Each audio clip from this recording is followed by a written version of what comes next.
sammen om Krishna og sammen om det, og vende bevidstheden indad og prøve at fokusere på åndelige værdier frem for den uundgåelige materialisme, som vi befinder os i vores hverdag.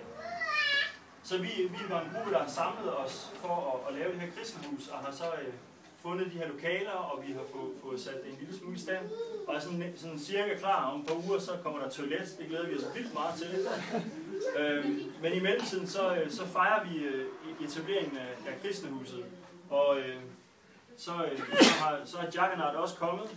Det er jo, som vi har fanget, en tusindvis af år gammel tradition, hvor man har valgt at sige, eller Krishna har valgt at sige, at folk generelt er ikke sådan super interesseret i at komme i templerne og komme ind og være meget introspektive. Det har meget været de ydre ting. Så derfor så ser folk ikke Krishna så meget, for de kommer ikke i Krishnas tempel. Så Krishna han har været så nådig og opfindsom og arrangeret, at han selv kommer ud i verden og ser alle mennesker og siger hej til dem, mens de hængende skriger og råber og chanter for Krishna. De kan slet ikke holde op, så det kan vi høre. Men i al sin enkelhed, så stor velkommen til Krishnahuset.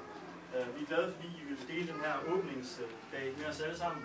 Og vi håber, I vil bruge det, og I vil nyde det, og vi glæder os til at være sammen med jer og se jer en masse. Så velkommen til.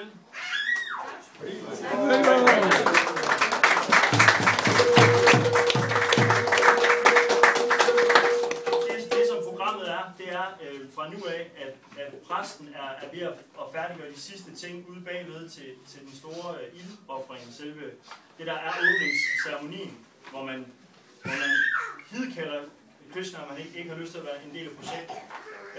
Og det foregår derude, når han er klar, har jeg fået at vide. Og der går sådan cirka kvarter 20 minutter, måske cirka endnu. Og så i mellemtiden, så bliver vi ved med at synge, og så migrerer vi ud i baggrunden, hvor vi har ceremonien bagefter. So what I just